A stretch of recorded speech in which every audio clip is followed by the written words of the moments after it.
मोदी जी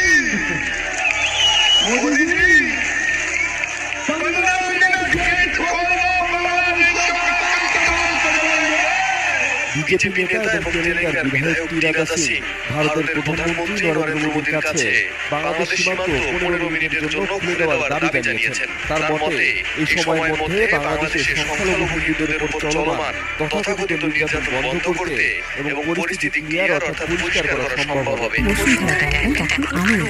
এই হার্টের প্রোডাক্টস বিলুপ্ত সচিবগুলো শোনানো থেকে অমূল্য অনুভূতি।